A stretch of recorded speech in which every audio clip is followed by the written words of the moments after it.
অলপ আগতে শিবিৰ পাইছিলোঁ আৰু ইয়াত আহি জানিব পাৰিছোঁ দাদা যে যুদ্ধত আমাৰ পৰাজয় হৈছে। তেন্তে কৰ্ণ এতিয়াও জীয়াই আছে? নিমাত কিয় দাদা ধৰ্মৰাজ? এই বীৰত্বৰে তই গৰ্জন কৰি দুৰ্যোধনৰ ওপৰত প্ৰতিশোধ ল'ম বুলি কৈছিলি। এই বীৰত্বৰে তই কৰ্ণবধৰ প্ৰতিজ্ঞা কৰি দিলি। দাদা শান্ত হোক দাদা, শান্ত হোক। চিৰপূজ্য তুমি মোৰ পিতৃস্বৰূপ। জানিলোহেঁতেন যদি আগে এবাৰ ৰাধাৰ তগৰে পৰাস্ত কৰিব বুলি মোৰ চাৰি ভ্ৰাতাক কৰ্ণক চেষ্টাই নিৰম প্ৰাণনত কদাপিতো নাথাকো দাদা আবদ্ধ যোনে লগত। আস্বাদন নুশুনো অৰ্জুন। দাদা নাযাওঁ প্ৰত্যয় আৰু ভীৰুৰ কথা। দাদা নিষ্কুলোদ্ভৱ ৰাধাৰ নন্দনে সমক্ষেত্ৰত মুখ পাই গৈ অপমান।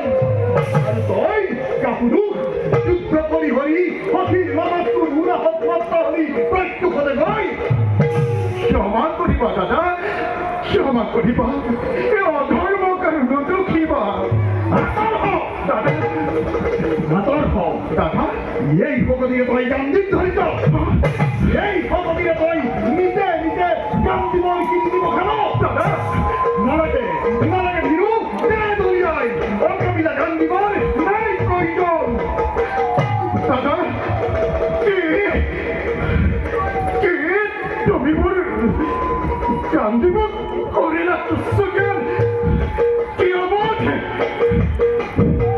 কি অবোধ।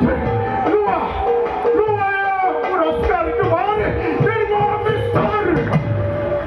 মূৰ্খ মাটি মানুহ কৰে মাটিতে নিয়তিৰ গৰাকী মাথো জনম মৃত্যু জনগতি। যিজনে মোৰ কান্দিব তুচ্ছ জ্ঞান কৰিব সেইজন ভাতৃ হওক গুৰু হওক বিনাশিব ফাল্গুনিয়ে এই মোৰ সত্য অংগীকাৰ। অৰ্থৰ শ্ৰেষ্ঠতাই পিতৃতুল্য যায় তেনে মহাগুৰু নাম কৰি নালাগে পাঠ্য পালিব তুমি সত্য অংগীকাৰ। তেন্তে তেন্তে ব্যৰ্থ হ'ব মোৰ সত্য অংগীকাৰ। কথাটো নহয় ব্যৰ্থ, আছে অন্য উপায়। উপায় বিস্মৃত নহ'বা পাৰ্থ। নোৱাৰা যদিহে ল'ব নিন্দুকৰ প্ৰাণ, তেন্তে প্ৰতিজ্ঞা আছিল তব নিজ প্ৰাণদান। সত্য সত্য জনপতি আছিল বিস্মৃত। দাদা মহাত্মান নবঢ়াই জীৱন নিৰ্বাহিব আগেই ভাঙিব খুজিছো দেৱ পূজা ভাগ। ক্ষমা কৰিবা দাদা, ক্ষমা কৰিবা। চিন্তা নাই জনপতি, চিন্তা নাই। আপুনি বিনাৰী আজি বৈক্ষ আপোনাৰ আপুনি শুনিছেনে? আপুনি শুনিছেনে? তাৰে কৰি মই সত্য অংগীকাৰ। সত্যতাই বিৰক্ত পৰাকাষ্ঠা দেখুৱাব নালাগে। আত্মহত্যা কৰি জগতত প্ৰীতি ৰাখিব বিৰোধৰ পাপ কাৰ্য কোনো জ্ঞানী আৰু ধাৰ্মিক লোকে অনুমোদন কৰিব নোৱাৰে। দাদা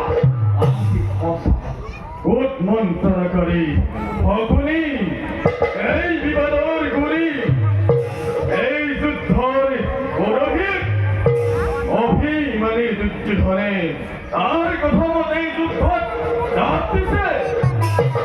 যেতিয়ালৈকে খপনি জীয়াই থাকিব তেতিয়ালৈকে যুদ্ধ চলি থাকে সম্ভৱ। আৰু আমি এতিয়া আহোঁ দাদা। যোৱা হাই হওক তোমালোক ক্লান্ত। ভাল দাদা।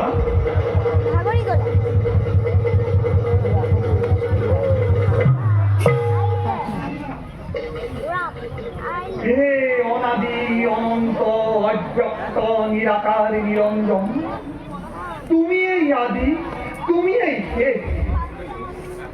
অবুধ সন্তান কোনই টানি নিশা প্রভু। দাদা দাদা দুৰ্যোধনৰ মহামিত্ৰ কৰ্ণ মহাবীৰ যুদ্ধ ক্ষেত্ৰৰ পৰা প্ৰাণ লৈ পলাল যে। শুনিছো ভাই, অতি আনন্দৰ কথা। এই পলায়নৰ পুৰস্কাৰ অৰ্জুনকে আগতেই অংশলৈকে দাবী কৰি থৈছিল। কিন্তু দাদা দুৰ্যোধনৰ ধৈৰ্য প্ৰশংসা নকৰি নোৱাৰি দাদা। এতিয়াও অচল, এতিয়াও অটল, এতিয়াও বুকুতা।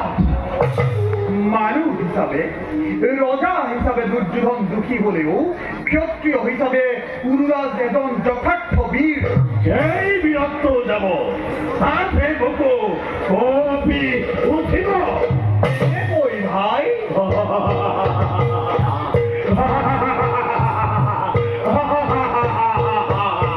এনেকৈ বিশ্বাস কৰো ভাই, বিশ্বাস কৰো।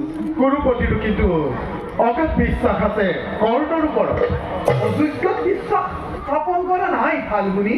হ'ব পাৰে যোগ্যজন, কিন্তু দাদা এইদৰে যুদ্ধ ক্ষেত্ৰৰ পৰা প্ৰাণ লৈ পলালে সেই বিশ্বাস কিমান দিনলৈ থাকিব?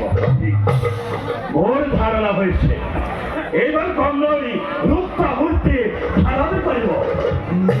কাৰণে কোনো ক্ষত্ৰিয় বীৰে পৰাজয়ৰ কলংক সহ্য কৰি থাকিব নোৱাৰে অৰ্জুন।